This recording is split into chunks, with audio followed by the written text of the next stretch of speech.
$10 billion just got locked in. And it didn't go to healthcare. It didn't go to free college. It didn't go to raising the minimum wage. It built a new international power structure.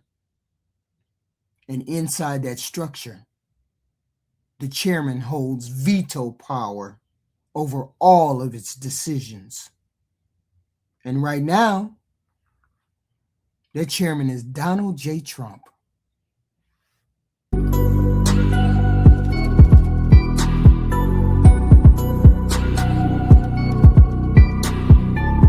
Most Americans heard about this Board of Peace like it was just another summit.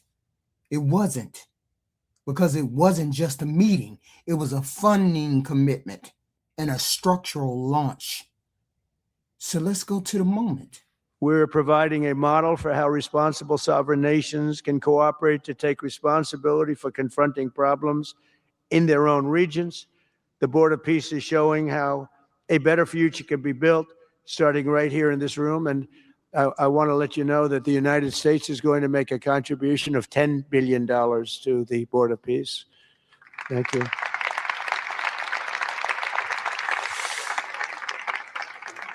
And we've had great support for that number. And that number is a very small number when you look at that compared to the cost of war. He frames it as leadership. He frames it as necessary. He frames it as stabilizing. But $10 billion is not symbolic. $10 billion creates a kind of permanency.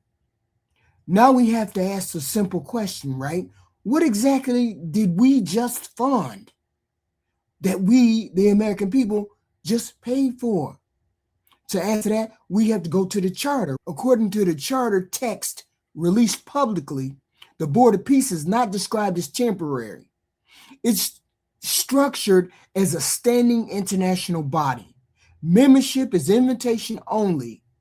States contributing over $1 billion are exempt from term limits. The chairman holds veto power over all board decisions. Donald J. Trump has the ability to invite or exclude members. Donald J. Trump can issue binding directives. Right now, that chairman has all the power. This is not commentary. This is structural language. Now, let's examine the operational blueprint. Here's Jared Kushner. So we did a master plan. We brought in, I think, Yakir Gabay, who's one of the most successful real estate developers and brilliant people I know. He's volunteered to do this, not for profit, really because of his heart. He wants to do this. And we've developed ways to redevelop Gaza. Gaza, as President Trump's been saying, has amazing potential. And this is for the people of Gaza. We've developed it into zones. In the beginning, we were toying with the idea of saying, let's build a free zone, and then we have a Hamas zone. And then we said, you know what, let's just plan for catastrophic success. Hamas signed a deal to demilitarize. That is what we're going to enforce. People ask us what our plan B is. We do not have a plan B. We have a plan. We signed an agreement. We are all committed to making that agreement work. There's a master plan. We'll be doing it in phasing. In the Middle East, they build cities like this in 2-3 million people. They build this in 3 years. And so he says they created a master plan. He says they divided Gaza into zones. He says they're planning for catastrophic success. He says there is no plan B. That is not emergency language. That is redevelopment language. Let's continue. Rafah will start with. This will show a lot of workforce housing. We think this could be done in 2-3 years. We've already started removing the rubble and doing some of the demolition. And then New Gaza. It could be a hope, it could be a destination, have a lot of industry, and really be a place that the people there can thrive, have great employment. Once this starts going, we think there should be 100% full employment and opportunity for everybody there. And we have a lot of data on what can be, but we think that this really gives the Gazan people an opportunity to live their aspirations. But it all starts with security, and it all starts with governance. He describes phasing. He describes workforce housing. He describes full employment. He describes redevelopment timeline. This is a long-term plan. Now, this part matters the most. Listen. Final note I'll just say on the Board of Peace, which is that all the lessons we're doing is we're basically studying the best practices from all over the world, and we're watching who does education the best, who does healthcare delivery the best. All of these things it's not secret IP. All this is IP that the Board of Peace is going to make public, and we want to encourage all the countries to be able to follow these best practices. A lot of the things that President Trump is doing in America, if they're working, we should all be copying them. He says it all starts with security and governance. Governance. That word means administration. That word means authority. That word means rule setting. Then he says if this works, the model will be documented and made available globally. That means Gaza is not the end point. It's the pilot. You have $10 million locked in to a body whose chairman holds veto power. You have a redevelopment master plan. You have governance language. You have scalability. Now let's bring in the Rubio letter. Marco Rubio got a letter. A United States senator formally questioned the legal authority of this board. He asked whether Congress was consulted. He asked what statutory authority was used. He asked whether the charter is legally binding. He asked what oversight Congress will have. He asked how inviting leaders under U.S. sanctions aligns with U.S. law. These are constitutional questions, not partisan questions, constitutional questions. We present the letter to the Honorable Marco Rubio. Dear Secretary Rubio, constitutional questions were asked here because once U.S. taxpayer money funds an international body with centralized leadership, oversight matters. Now look at the structural implications. The charter allows expansion beyond Gaza where stability is considered at risk. That means jurisdiction can grow. If expansion occurs, does Congress vote or does the board vote internally? If the chairman vetoes something, can anybody override it? If a future president disagrees, can the United States withdraw cleanly? Is there a defined exit mechanism, or does the institution continue under its own authority?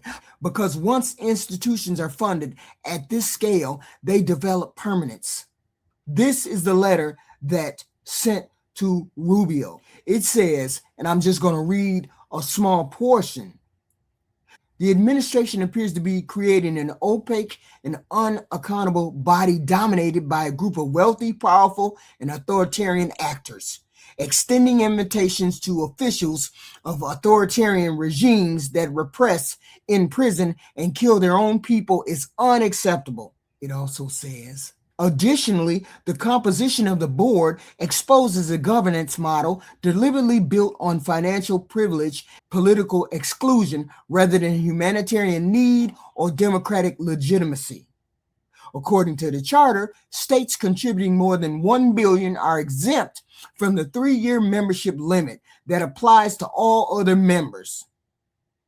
Also, it says, meanwhile, the Trump administration has failed to provide Congress with meaningful information about what the Board of Peace would actually do.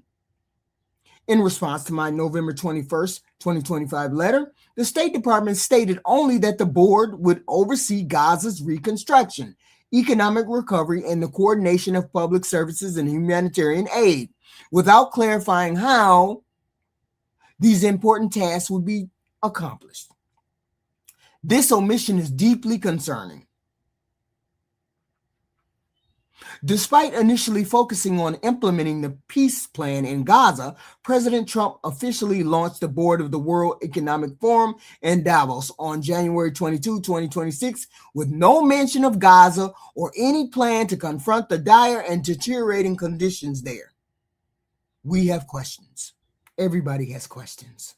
We knew this was coming, but it's still pretty goddamn shocking to see it with your own eyes. More specifically in a 32-slide PowerPoint presentation, which on its own is worth calling out because we know everything good in the world starts with a 32-slide PowerPoint presentation. But in this case, Jared Kushner, the post-apocalyptic commercial real estate developer, the guy who is definitely the bad guy in every single movie about corrupt politicians, just presented maybe the most dystopian thing to ever come out of this White House since the Hunger Games. I mean, the Patriot Games, but of course that was only a few days ago. But anyway, it's a $112 billion plan to build a nation. Over $60 billion provided by the United States to build Dubai 2.0. And where is it going? You knew the answer. Right on top of where Gaza is today. Where will the 2 million people who currently live there live? The plan doesn't say. This proposed 20-year plan only includes housing for 500,000 people. And from the look of the units, they're not for low-income residents. Now you might ask, what are they going to do with the 10,000 unidentified bodies that they think currently reside under 68 million tons of rubble, including maybe hundreds or thousands of undetonated bombs? Plan doesn't say that either. But they do have a plan for Hamas. And that's for Hamas to voluntarily disarm and to eliminate their tunnel network. So that feels realistic. But I think Let's listen to another reaction. There's always a giveaway. Look at his face while the other guy just gives away everything that they've been planning for 2 years, even though the Board of Peace just convened or just was created this year. But they've been planning this rebuild for 2 years. Wasn't it 2 years ago that the Strip was actually attacked? Working with a group of people who have been working on master plans for the last 2 years. So there are plans already. We have plans already. We have a master plan already. And by the way, and Jared's been pushing this, and we're working together on it. And I think if the world saw the progress so far, they'd be pretty impressed. Working with a group of people who have been working on master plans for the last 2 years. So there are plans already. We have plans already. We have a master plan already. And by the way, and Jared's been pushing this, and we're working together on it. And I think if the world saw the progress so far, they'd be pretty impressed. Wow. What was 2 years ago? It's February 2026, 25, 24, February 2024. Wasn't it October 2023 when it happened, when it first started? But they have been working together for years. So October, November, December, January, 4 months into it is when they started. Is that the timeline? 4 months into it. So basically the plan all along has been to completely destroy it and then rebuild it from the ground up, working with the people who are now on the Board of Peace. So planning at this scale does not happen overnight. It didn't happen overnight. As she was saying, this was a part of their plan from day one. Now return to the core. $10 billion locked in, centralized veto power, invitation only membership, expandable mandate, governance blueprint, replication model. That combination equals institutional birth. And institutions funded at this level do not disappear quietly. This is not about whether peace is good. Peace is good. This is about whether power has guardrails.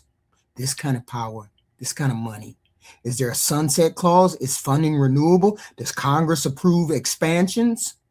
Does the board operate under U.S. constitutional constraints or under its own charter authority? And it doesn't have any kind of restraints, because structure determines power, and power without clarity deserves scrutiny. 10 billion American US dollars locked in.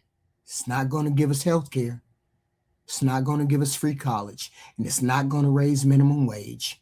It built a structure, and that structure now exists to do its own bidding.